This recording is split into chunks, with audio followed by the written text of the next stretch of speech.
لمبے سیاہ ریاں لباس جن سے ان کے پرکشش وجود کہیں کہیں سے دکھائی دے رہے تھے، دلکش انداز اور سرخ آنکھوں میں دلچسپی لیے وہ لوسین کے حسن سے متاثر تھی۔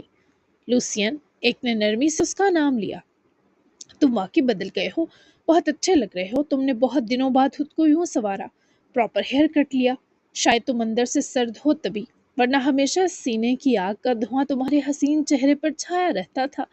وہ ویمپائر لڑکی لوسین کے قریب ہونے کی کوشش میں تھی جو اس سے ہرگز گوارا نہ ہوا۔ ہمیں تو یاد بھی نہیں رہا تھا کہ تم اتنے دلکش بھی ہو۔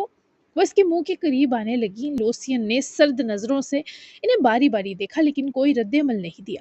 ان میں سے ایک نے اس کے بازو کو چھونے کی کوشش کی تو لوسین نے فوراً ہاتھ جھٹک دیا۔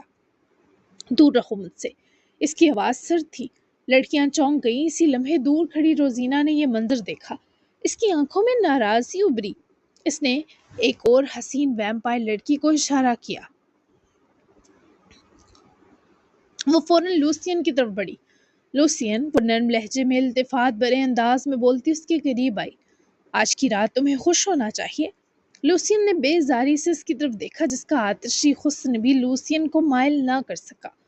میں خوش ہوں، اس نے سرد لہجے میں کہا۔ تو پھر وہ اس کے سینے کے قریب آئی۔ جشن میں شامل ہو جاؤ، تمہیں اور تمہاری خوبصورتی کو سراہنا چاہتی ہوں۔ وہ اس کے اپنے منہ کے پاس ہوتے ہی اس کا منہ پکڑ کر پرے دھکیل کر پھنکارا۔ وہ لڑکی سہانت پر دور جا لہراتے سے گھوری۔ مجھے دلچسپی نہیں تم میں، کسی میں نہیں، تم لوگ دنیا کا سارا حسن لا داؤ تب بھی نہیں، سمجھ آ گئی؟ دور ہٹو مجھ سے۔ وہ سب لڑکیوں کو انگلی دکھا کر غرایا۔ سب نے پیچھے ہٹتے اپنا اپنا راستہ ناپا تو دور کھڑی روزینہ کے چہرے پر سختی آ گئی۔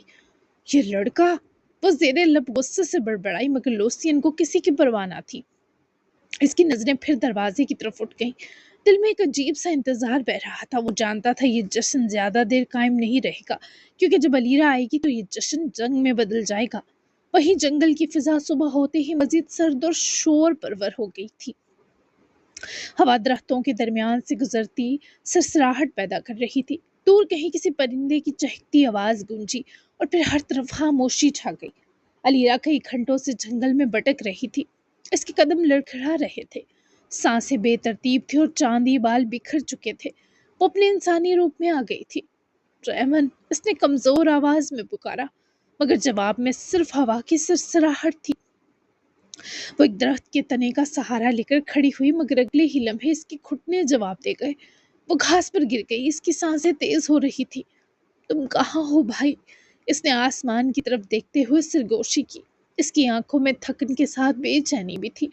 وہ بستی واپس نہیں جا سکتی تھی۔ وہاں سب اس سے سوال کرتے اور وہ جواب دینے کے قابل نہیں تھی، اور قلعہ، وہاں جانا تو اور بھی ناممکن تھا۔ لوسین کا چہرہ اس کی آنکھوں کے سامنے ابھرا۔ اس کی آنکھوں میں اچانک سختی اتر آئی۔ میں تمہیں نہیں چھوڑوں گی، اس نے کمزور مگر پختہ آواز میں کہا مگر اس کی طاقت ختم ہو چکی تھی۔ وہ وہیں نیم بے ہوشی میں گر گئی۔ ہوا تیز ہونے لگی، پتے اس کے گرد بکھرنے لگے اور وہ وہاں ویران جگہ بے سدھ ہو چکی تھی۔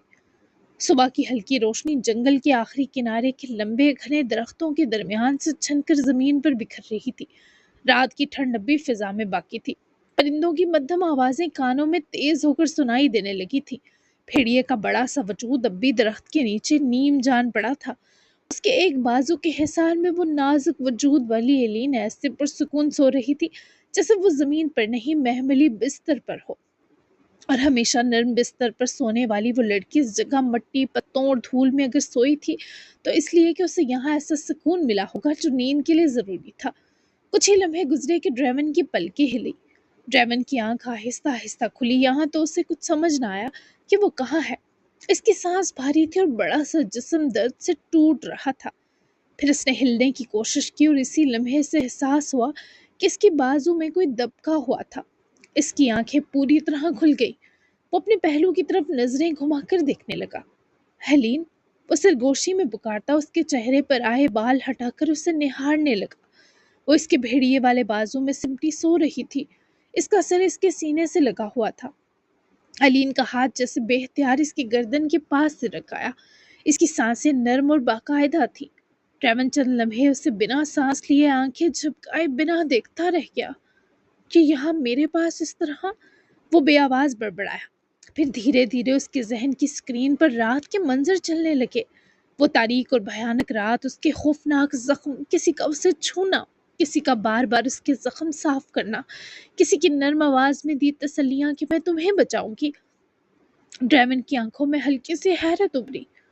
ایلین نے مجھے بچایا، وہ بے اختیار سے گوشی میں بولا۔ اس نے آہستہ سے اپنے زخموں کی طرف دیکھا، مرہم پٹیاں، سب کچھ احتیاط سے بندھا ہوا تھا۔ اس کی نگاہ دوبارہ ایلین پر گئی، وہ سکون سے سو رہی تھی، جیسے پوری رات جاگتی رہی ہو اور اب تھکن سے بے حال ہو کر سو گئی ہو۔ ڈریون کے چہرے پر ایک لمحے کو نرم سی کیفیت آئی، وہ اسے اتنا قریب دیکھے گا یہ اس نے ایلین کا ہاتھ چھوڑنے کے بعد سوچا بھی نہیں تھا۔ تم نے مجھے کیوں بچایا؟ تم کب آئی ایلین؟ کب میرے زخموں پر مرہم رکھا؟ وہ بھی رات کے لمحے خواب سے محسوس کر رہا تھا۔ پھر اس کا چہرہ سخت ہو گیا۔ نہیں، وہ خود سے بڑبڑایا کہ اگر وہ جاگ گئی تو اسے سب پتہ چل جائے گا۔ وہ فوراً آہستہ آہستہ اپنے بھیڑیے والے روپ سے باہر آنے لگا۔ اس کا جسم بدلنے لگا، چند لمحوں بعد وہ انسانی روپ میں آ چکا تھا۔ اس کے جسم پر ایک سیاہ پینٹ تھی، جسم پر بندی پٹیاں ڈھیلی ہو کر اس کے جسم سے جھول کر اترتی لٹک گئی تھی۔ ایلین تم کیوں آئی آخر؟ وہ آہستگی سے اپنا بازو ایلین کے سر سے نکالتے اس کے سر تلے اس کی جیکٹ رکھ کر اٹھا۔ اس کے شرٹ لیس شفاف جسم پر جگہ جگہ کٹس لگے تھے، مرہم سارے پھٹ کر اتر چکے تھے، لیکن ان سب زخموں پر ایک تہ چڑھ چکی تھی۔ اس نے وہیں زمین پر کچھ دور گری اپنی شرٹ اٹھا کر فوری اپنے جسم کو ڈھانپنے کو پہنی اور فوراً درخت کے پیچھے خود کو چھپا لیا۔ اسی لمحے ایلین کا سمسائی اس نے ہلکی سے کروٹ لی، پھر اس کی آنکھیں آہستہ آہستہ کھل گئی۔ وہ چند لمحے الجھن سے ارد گرد دیکھتی رہی، پھر چونک کر اٹھ بیٹھی۔ وہ بھیڑیا! اس نے گھبرا کر ارد گرد دیکھا، وہ وہاں نہیں تھا۔ اس کا دل خوف سے کانپنے لگا۔ کہاں گیا وہ دوست؟ کہاں چلے گئے تم؟ وہ فوراً اپنے کپڑے دھول مٹی سے جھاڑتی درخت کے تنے کا سہارا لیے اٹھ کر کھڑی ہو گئی۔ تم کہاں چلے گئے؟ کیا تم یہی ہو؟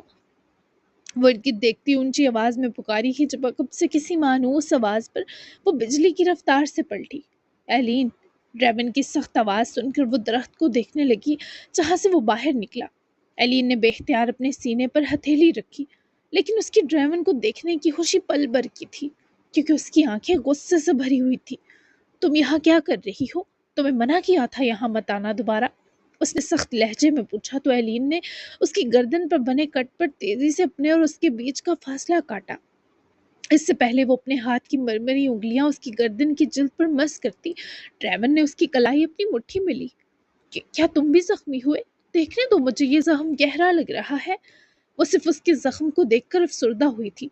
ڈریون کی آنکھوں کی سختی لمحہ بھر زائل ہوئی۔ یہاں نیچے مٹی اور گھاس کی زمین پر ساری رات سونے کی وجہ سے ایلین کی گردن کی سکن گلابی ہو رہی تھی۔ شاید کچھ کاٹا تھا، لیکن اسے اس کی پرواہ تک نہ تھی۔ میں نے پوچھا تم یہاں کیا کرنے آئی دوبارہ؟ میرے زخم کو اگنور کرو ابھی پلیز۔ ایلین نے اس کی گرفت کے باوجود اپنی کلائی چھڑانے کی ہلکی سی کوشش کی۔ اس کی آواز میں سچی فکر تھی۔ ڈریون نے اس کی کلائی مضبوطی سے تھام رکھی تھی، مگر اس کی انگلیوں کی گرفت پہلے جیسی سخت نہ رہی جب اس نے ایلین کی آنکھوں میں نمی دیکھی۔ نہیں ہو رہا اگنور، بتاؤ نا، اور بھی زخم ہیں کیا؟ وہ اپنا دوسرا ہاتھ اس کے سینے پر رکھ کر پھیرتی بری طرح کراہی جب اس نے اپنے ہاتھ سے اس کی شرٹ تلے جا بجا کٹ سے بھرا سینہ محسوس کیا۔ اتنے زخمی؟ وہ روحانسی ہوئے منمنائی۔ تم یہاں کیوں آئی ہو ایلین؟ اس نے پھر سوال دہرایا، لیکن ایلین کی نظریں اب بھی اس کی آنکھوں میں تھی۔ یہاں خون جم گیا ہے، مجھے دیکھنے دو ڈریون، میرے پاس مرہم ہے۔ وہ آہستہ سے اس کی طرح فکر سے مرتی بڑبڑائی۔ میری بات سن کیوں نہیں رہی تمہیں سنائی دے رہا ہے کیا؟ اس بار وہ غصے سے چلایا، جس پر وہ ڈر کر اس کے منہ کو دیکھنے لگی۔ دے رہا ہے ڈریون، لیکن تم زخمی ہو، مجھے دیکھنے دو، پھر بتا دوں گی کہ کیوں آئی۔ وہ اس کی بات اب بھی نہ سن پائی۔ ڈریون کی آنکھیں ایک لمحے کو سکڑ گئیں۔ اس نے فوراً اپنی گرفت ڈھیلی کی اور ایک قدم پیچھے ہٹ گیا۔ میں نے کہا نا کچھ نہیں ہوا مجھے۔ اس کی آواز میں سختی واپس آ گئی۔ اور تم؟ وہ اسے گھورتے بولا۔ تم پاگل ہو گئی ہو کیا؟ ایلین نے دکھی ہو کر اس سے دیکھا۔ یہ جنگل خطرناک ہے۔ وہ دوبارہ اس کے قریب بڑھا۔ میں نے تمہیں ریڈ لائن کے پار بھیجا تھا تاکہ تم گھر جاؤ، واپس آنے کے لیے نہیں کہا تھا۔ ایلین کی آنکھوں میں چوٹ سی ابری، وہ اداسی سے اسے تکنے لگی۔ تم نے مجھے بھیجا تھا مانتی ہوں، پر میرا باہر جاتے ہی دل بند ہو گیا تھا۔ اس ریڈ لائن کے اس طرف میں آدھی رہ گئی تھی، نہ مجھے کچھ سنائی دے رہا تھا نہ دکھائی، بس تمہیں دیکھنے کے لیے آ گئی۔ ملنے نہیں آئی تھی، واپس چلی جاتی رات ہی، میں کسی کو مرتا چھوڑ نہیں سکتی تھی۔ ڈریون کے چہرے پر جیسے کسی نے خاموشی سے ضرب لگائی تھی، وہ پتھرا سا گیا تھا، وہ ساکت رہ گیا۔ وہ تمہارا ہی ساتھی تھا۔ ایلین کی آواز دھیرے دھیرے مدھم ہوتی چلی گئی۔ اس نے نظریں جھکا لی۔ میں ڈر رہی تھی رات میں، اس نے بہت آہستہ سے اعتراف کیا، لیکن اس سے زیادہ مجھے اس کی فکر ہو رہی تھی۔ ڈریون کی انگلیاں بے اختیار مٹھی میں بند ہو گئی۔ اس نے فوراً چہرہ دوسری طرف موڑ لیا۔ یہ لڑکی یہ کیا کر رہی تھی اس کے ساتھ؟ تمہیں اپنی جان کی پرواہ نہیں ہے کیا؟ وہ سختی سے بولا، مگر اس کی آواز پہلے جیسی مضبوط نہ رہی تھی۔ ایلین نے دھیرے سے سر ہلایا۔ ہے، وہ آہستہ سمجھ میں نہ آئی، لیکن وہ رک گئی۔ پھر ہلکی سی مسکراہٹ اس کے ہونٹوں پر آئی۔ مجھے اس کی جان کی بھی فکر تھی۔ اس نے مجھے ویمپائر سے بچایا تھا۔ کیا تمہاری اور تمہارے بھیڑیے کی اس ویمپائر سے لڑائی ہوئی کل؟ کیا میری وجہ سے لڑے تم سب؟ تمہیں کس نے مرہم دیا؟ تمہارا دوست تو مجھے مل گیا تھا۔ جیون نے فوراً اس سے دیکھا۔ اس کی آنکھوں میں عجیب سی نرمی تھی۔ ہاں، وہ مجھ سے اپنا شکار چھیننے آیا تھا، لیکن جب اسے تم نہیں ملی تو ہم پر حملہ آور ہو گیا، اور تم ہو کے… وہ بولتے بولتے ہام جاتا رکا کیونکہ درد ابھی بھی اسے ہو رہا تھا۔ ایلین بے اختیار اس کے قریب کھنچ گئی۔ وہ اس نزدیکی کے لیے ہرگز تیار نہ تھا۔ اس لڑکی کے وجود سے اٹھتی خوشبو اسے پاگل کر دینا چاہتی تھی۔ اس کی معصومیت، اس کی نم آنکھیں، اس کا فکر سے کانپنا، وہ جیسے دنیا کی رہی ہی نہ تھی۔ میں کیا ہوں ڈریون؟ وہ شکوہ کی نہ ہوئی۔ دونوں کی آنکھیں ملی تو دلوں تک ایک آگ لپکی۔ تم عجیب ہو ایلین، وہ بے اختیار بڑبڑایا تو ایلین کے چہرے کے تاثرات بدلے۔ عجیب؟ وہ کیسے؟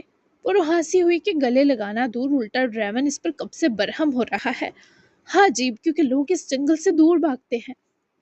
وہ ایک قدم اس کے قریب آیا تو دونوں کے بیچ کا فاصلہ ایک سانس کا رہ گیا۔ وہ اس کے ہونے کی چاندنی سی ٹھنڈک اور وجود کی گرمائش دونوں سے متاثر تھی۔ اور تم؟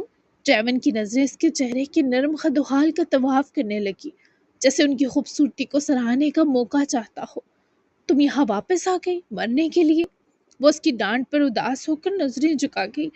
میں اکیلی نہیں آئی اب ڈریون۔ ڈریون کی بھویں اس کے منمنانے پر سکڑ گئی۔ کیا مطلب؟ کیا کہہ رہی ہو؟ کون آیا تمہارے ساتھ؟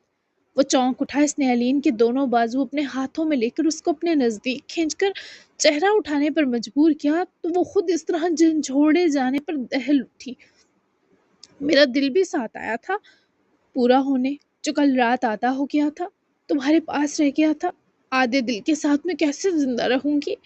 وہ معصومیت سے بولتی ڈریون کو کچھ بولنے لائق ہی نہ چھوڑ سکی۔ اس نے ایلین سے نظریں بر وقت ہٹا لیں۔ ہوا درختوں کے درمیان سے گزری۔ چند لمحے خاموشی سے گزر گئے، لیکن وہ صرف ڈریون کی پھیری آنکھیں دیکھتی رہی۔ پھر ڈریون نے بہت مشکل سے گہری سانس لی۔ فضول باتیں بند، اب تم واپس جاؤ، میرا دوست اب ٹھیک ہے ایلین۔ وہ دھیمے مگر سنجیدہ لہجے میں حکم دیے اپنے ہاتھ پیچھے کھینچ گیا۔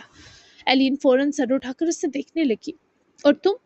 ایلین کے لہجے میں آس تھی۔ میں بھی ٹھیک ہوں، وہ مختصر بولا، لیکن تم جگہ جگہ سے زخمی ہو، مجھے کیسے چین آئے گا کہ میرا ہمدرد تکلیف میں ہے یہاں؟ ایلین نے پھر اس کی گردن کے زخم کو دیکھا، اور یہ سن کر وہ ہلکا سا لڑکھڑایا ہی جب ایلین نے اسے دونوں ہاتھوں سے تھاما۔ وہ بھاری بھرکم تھا، پر وہ بھی ہاتھوں میں قوت بھر کر اسے جکڑ چکی تھی۔ وہ بتا چکی تھی کہ وہ اس کو ہر روپ میں مرہم دے سکتی ہے، وہ اس کی قسمت ہے، پر وہ کیسے خود کو اور اپنے دل کو آگے بڑھنے دیتا؟ وہ ایک انسان تھی، ان کا کوئی جوڑ نہ تھا۔ وہ ایلین کو اپنے جیسا ویئرولف سوچ بھی نہیں سکتا تھا۔ اسے اپنا بنا کر ایسا کر دینے کا تو سوال ہی پیدا نہ ہوتا تھا۔ جی جناب، تو کیسی لگی آج کی کیوٹی فروٹی سی ایپیسوڈ؟ تو کیا ہونے والا ہے بھائی؟ کیا فیصلہ ہوگا؟ کیا ایلین ڈریون کے ساتھ جائے گی، یا یہ ڈریون اسے واپس اس کے گھر بھیجے گا؟ کیا ہونے والا ہے؟ اور مار کا سچ بھی تو سامنے آنا ہے۔ تو کیا لگتا ہے کہ ایلین کو پہلے وہ والے معاملات نپٹانے چاہیے یا یہ والے نپٹانے چاہیے؟ اور وہاں پہ ظاہرہ اس کے ڈیڈ بھی ہیں، وہ بھی پریشان ہوں گے اسے غائب دیکھ کر۔ تو کیا ہونا چاہیے آگے؟ ٹھیک ہے، تو دیکھتی ہوں آپ لوگوں نے کیا آپ کے مائنڈ میں آتا ہے، کیونکہ میں نے تو یہ ناول لکھا ہوا ہے پورا۔ تو پھر ملتے ہیں نیکسٹ ایپیسوڈ میں، تب تک کے لیے اللہ حافظ، دعا میں یاد رکھیے گا، بائے بائے۔